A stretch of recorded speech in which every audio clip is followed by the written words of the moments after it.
ನನಗೆ ಸಿಬಿಐ ಪ್ರಕರಣವನ್ನು ಅನುಮಾನ ಮಾಡಿ ವಿಚಾರವನ್ನು ನಿಮ್ಮ ಮೇಲೆ ಬಂದಿರೋ ಆರೋಪವನ್ನು ಕ್ಲೀನ್ ಚಿಟ್ ತಗೋಬೇಕು ಅಂತ ನೀವು ಸಿಬಿಐ ತನಿಖೆಗೆ ಒತ್ತಾಯಿಸ್ತೀರಾ? ಮುಖ್ಯಮಂತ್ರಿಗಳು ಸಿಬಿಐ ತನಿಖೆ ಡಿಮ್ಯಾಂಡ್ ಮಾಡ್ತಿದ್ದಾರೆ, ಅವರೇನೆ ತನಿಖೆ ಕೊಡಿ, ಯಾರು ಸತ್ಯ ಸುಳ್ಳು ಅಂತ ಗೊತ್ತಾಗಲಿ.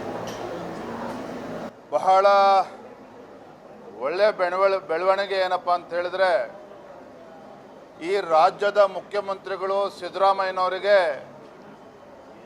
Central bureau of investigation CBI ಬಗ್ಗೆ ಬಹಳ ವಿಶ್ವಾಸ ಬಂದ್ಬಿಟ್ಟಿದೆ. ಬಹಳ ಒಳ್ಳೆ ಬೆಳವಣಿಗೆ ಇದು. ಏನು ಮೊನ್ನೆ ದಿನ ಪ್ರಿಯಾಂಕಾ ಖರ್ಗೆ ಅವರಾಗಲಿ ಸದನದ ಒಳಗಡೆ ನನ್ನ ಮೇಲೆ ಆರೋಪವನ್ನು ಮಾಡಿದ್ದಾರೆ.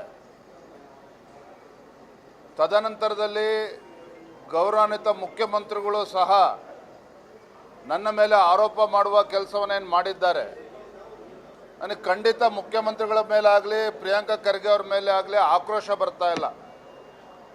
ಅದರ ಬದಲಾಗಿ ರಾಜ್ಯದ ಮುಖ್ಯಮಂತ್ರಿಗಳ ಬಗ್ಗೆ, ಸಿದ್ದರಾಮಯ್ಯ ಅವರ ಬಗ್ಗೆ ಮರುಕ ಬರ್ತಾ ಇದೆ. ನನಗೆ ಅಯ್ಯೋ ಅನ್ನಿಸ್ತಾ ಇದೆ ಸಿದ್ದರಾಮಯ್ಯನವ್ರ ಬಗ್ಗೆ. ಕಾರಣ ಏನಪ್ಪ ಅಂತ ಹೇಳಿದ್ರೆ,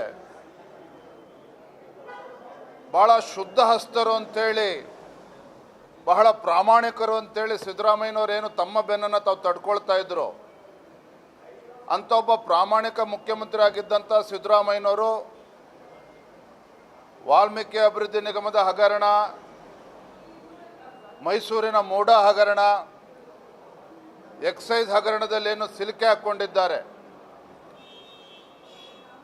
ತಾವೇನು ಮುಖ್ಯಮಂತ್ರಿಗಳೇ ಸ್ವತಃ ಏನು ಸಿಲುಕಾಕೊಂಡಿದ್ದಾರೆ ಭ್ರಷ್ಟಾಚಾರಗಳಲ್ಲಿ.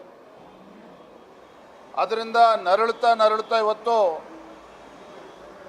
ಹೇಗೆ ಭ್ರಷ್ಟಾಚಾರದಿಂದ ಮುಕ್ತನಾಗಬೇಕು, ಹೇಗೆ ಭ್ರಷ್ಟಾಚಾರದ ಆರೋಪಗಳಿಂದ ಮುಕ್ತಿ ಪಡಿಬೇಕು ಅಂತೇಳಿ ಪಾಪ ಸಿದ್ದರಾಮಯ್ಯನವರು ಪರಿತಪಿಸ್ತಾ ಇದ್ದಾರೆ.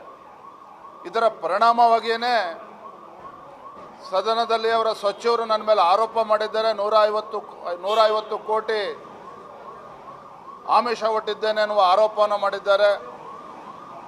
ಆ ಆರೋಪವನ್ನು ಸ್ವತಃ ಮುಖ್ಯಮಂತ್ರಿಗಳು ಸಹ ಅದನ್ನು ಬೆಂಬಲಿಸಿದ್ದಾರೆ. ಹಾಗಾಗಿ ಇವತ್ತು ನಾನು ಸಭಾಧ್ಯಕ್ಷರಿಗೆ ನಾನು ಮನವಿಯನ್ನು ಕೂಡ ಮಾಡೋನಿದ್ದೇನೆ.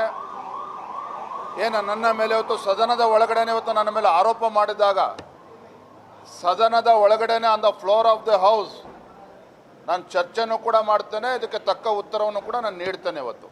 ಧನ್ಯವಾದ.